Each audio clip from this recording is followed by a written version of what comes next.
Hello everyone, my name is Jana. Today I'll show you how to make crispy garlic potato rings. Golden on the outside, soft on the inside, and incredibly aromatny. This recipe is very simple and made with affordable ingredients. From ordinary potatoes, you can create a really interesting and delicious dish that's perfect both for a quick snack and for a cozy homemade dinner. To begin, let's prepare the potatoes. Peel them and cut into medium-sized pieces. This will help them cook faster and more evenly. Transfer the prepared potatoes to a pot and pour in cold water until all the pieces are fully covered. This step is important, as the water level affects how evenly the potatoes cook and also influences the texture of the future mash. Place the pot on the stove and cook the potatoes until they are completely tender. Properly cooked potatoes will become the base of a soft, smooth mixture from which we will be able to shape neat and beautiful rings. While the potatoes are cooking, let's prepare an aromatic sauté base.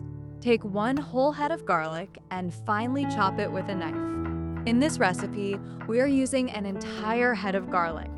It will give the dish a rich aroma and a deeper, more nasishny vkus. The finer the garlic is chopped, the more evenly it will cook in the butter and the better its flavor will develop. In a pan, melt 30 grams of butter. Once the butter is fully melted and begins to lightly foam, add the finely chopped garlic. Sauté it over medium heat, stirring constantly to release its aroma without letting it burn. Within seconds, you'll notice a rich garlic butter fragrance filling the kitchen. Now add about 40 grams of flour and mix well. The flour will help bind the mixture, making it thicker and more stable, which will make shaping the potato rings much easier later. Continue mixing thoroughly until the mixture becomes smooth and dough-like. It should feel soft, pliable, and able to hold its shape. This consistency will make it much easier to work with later. To roll it out, cut neat rings, and achieve an even, appealing texture after frying. Now finely chop about 50 grams of green onions. They will add freshness, a pop of color, and a delicate flavor to the dish. By the way, while I'm preparing this, let me know in the comments where you're watching from, which city or country. I'd really love to see how far these recipes travel and where you're cooking along with me. Green onions are not only tasty, but also quite nutritious.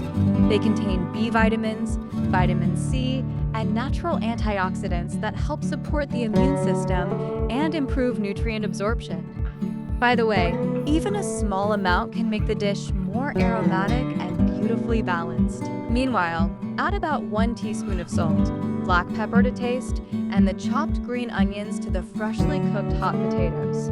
Start mixing everything well while gently mashing the potatoes into a soft, smooth consistency. I'm using a regular fork, but you can use a potato masher or any other kitchen tool you prefer.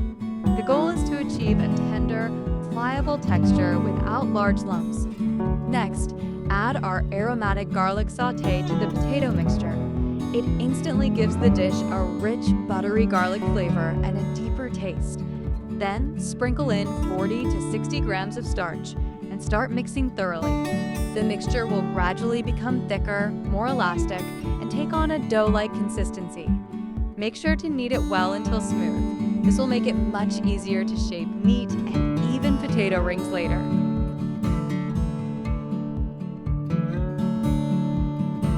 Next, shape the prepared potato dough into a large, even sheet. You can lightly dust the surface with flour to prevent sticking and make the process easier. Using a small espresso cup, cut out neat circles. These will become our potato rings. Try to keep them the same size so they cook evenly and look beautiful when served. By the way, while I'm shaping the dough, don't forget to subscribe to my channel so you won't lose it and can keep cooking simple and delicious recipes together with me. Now take a small shot glass and use it to make holes in the center of each circle. This way, we shape neat potato rings. Try to press gently and evenly so the edges stay smooth. This will help the rings keep their shape while frying and develop an even crust. Well, our rings are starting to take shape now, and they even look a bit like onion rings, don't they? They already look neat and appetizing, and the most exciting step is just ahead: frying. Carefully transfer the prepared rings onto a board or plate so they're ready for the next stage. Let them rest for a minute while we heat the oil for frying. Properly heated oil will help create that beautiful golden crust we're aiming for. Place the prepared potato rings into a well-heated pan with oil. Fry them over medium heat, remembering to turn them regularly, as the delicate crust can brown or even burn quite quickly. Just look at how beautiful they are. You can hardly tell them apart from classic onion rings. Golden, crispy on the outside, and incredibly appetizing. That's exactly how I'm planning to surprise my friends tonight, by serving them this potato magic and watching their reactions. I'm sure they won't expect it. The texture is just perfect. Look how beautiful they are. Golden and crispy on the outside, soft and tender inside. Let's taste. Wow, this is truly phenomenal. Rich in flavor, wonderfully crispy, and incredibly satisfying. If you enjoyed this recipe, please give this video a like. It really motivates me to create more delicious content for you. Thank you for watching, and I'll see you in the next video.